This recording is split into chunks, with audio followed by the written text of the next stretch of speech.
आप सब जानते हैं हमारे विरोधियों की शरारत रहती है।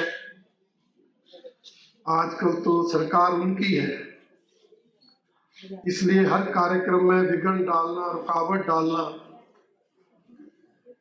ये इस सरकार की घटिया राजनीति है, जिसका प्रदर्शन आज भी हुआ। एक नहीं, दो नहीं, 3 बार लाइट गई, जिसके हम आदरणीय प्रधानमंत्री जी का संबोधन पूरा नहीं सुन सके। उसके लिए हमें खेद जरूर है, परंतु हम इस सरकार की इस घटिया राजनीति की निंदा करते हैं। इस अवसर पर सभी वक्ताओं ने अपनी बातें रखी हैं। उन्होंने बताने का प्रयास किया है कि किस तरह से हमारी आदरणीय प्रधानमंत्री नरेंद्र मोदी जी के नेतृत्व में चली सरकार ने पिछले 10 सालों में महिलाओं के हितों के लिए काम किया, महिलाओं के लिए नई नीतियां, नई योजनाएं चलाई और हमारी महिलाएं सशक्त हो, इसके लिए उन्होंने बहुत काम किए, जिसकी चर्चा हमारे सभी वक्ताओं ने आपके समक्ष की है। तो जाने में 3-4 घंटे लगेंगे, यहाँ से तो 2 घंटे में पहुंच जाएंगे। इतनी अनिश्चितता इस सरकार की बनी, इतना माहौल इस सरकार के खिलाफ, और अब जब आईसीयू पे सरकार पहुंच गई, कब चली जाएगी इसका पता नहीं है, तो फिर आप महिलाओं को ठगने का काम करते हैं। जिस 1500 रुपए की सम्मान राशि की गारंटी दी थी कि पहली कैबिनेट में करेंगे, 1 जनवरी 2023 से देंगे, साल भर तो उसकी याद नहीं आई। और अब जब सरकार अल्पमत में चली गई, बजट पास हो गया, बजट में कोई प्रावधान नहीं किया, बजट में सिर्फ इतना कहा स्पीति की महिलाओं को देंगे, लाहौल स्पीति भी पूरा नहीं, स्पीति की महिलाओं को देंगे, वो भी जो 1000 रुपए पेंशन है उसमें ही 500 की बढ़ोतरी करके देंगे। सरकार ने 1 साल में नया कुछ नहीं किया, जो वायदे किए वो पूरे नहीं किए, जो गारंटियां की उसको भूल गई, और अब जब जाने लगी तो उन गारंटियों की याद आने लगी। कितने संस्थान बंद कर दिए, कोई नया काम शुरू नहीं किया, विकास के कार्य बंद कर दिए, जिसके कारण जो है हिमाचल प्रदेश की जनता में भी आक्रोश था, उनके नेताओं में भी रोष था, विधायक मंत्री तक निराश थे। और आपने देखा राज्यसभा का चुनाव था, राज्यसभा के चुनाव में विधायक ही वोट डालते हैं,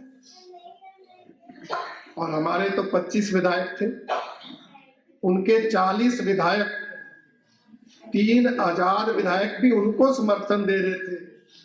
वो 43 विधायकों का दावा कर रहे थे, हम 25 विधायकों को लेकर चले थे। हमने उम्मीदवार खड़ा किया और आपने देखा जब वोटिंग हुई तो 34-34 वोटें दोनों उम्मीदवारों को पड़ गई, मतलब 6 कांग्रेस के और 3 आजाद विधायकों ने भारतीय जनता पार्टी के उम्मीदवार को वोट डाला। जो हमने कहा था वो हुआ, नौबत सरकार गिरने की आई।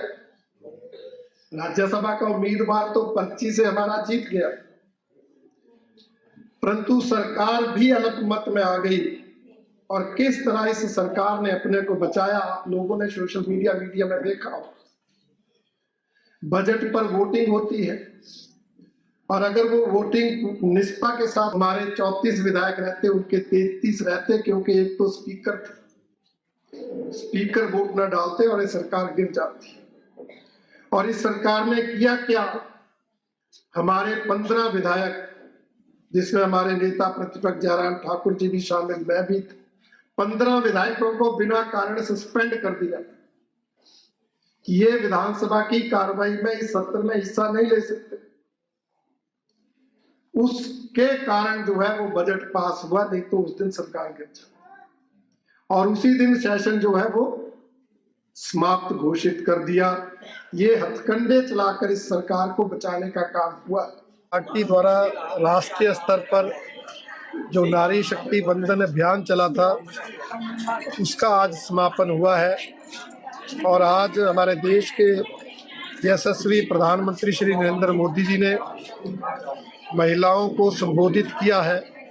पूरे देश भर से महिलाएं हर मंडल में इस तरह के कार्यक्रम के माध्यम से ऑनलाइन जुड़ी थी और मोदी जी ने वर्चुअली उसका संबोधन किया है, जिस संबोधन को आज के इस कार्यक्रम में महिलाओं ने सुना है।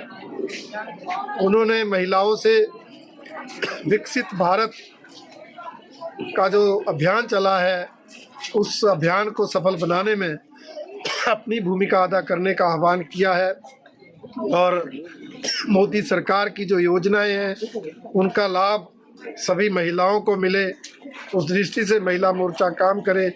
ये बात भी जो है मोदी जी ने अपने संबोधन में कही है और हमने भी यहाँ पर तय किया है कि हर पंचायत में जो हमारी केंद्र सरकार की योजनाएं हैं उसके लाभार्थियों से संपर्क किया जाए और जो पात्र लोग हैं उनको उन योजनाओं का लाभ मिले उसके लिए उनको संपर्क किया जाए। ये अभियान भी हम विधानसभा क्षेत्र में लेंगे। ये सरकार हिमाचल में कांग्रेस की है और मैंने देखा जब से उनकी सरकार अल्पमत में आई है इस तरह की बदले की भावना के काम किए जा रहे हैं। विधायकों के घरों के रास्ते बंद हो रहे हैं।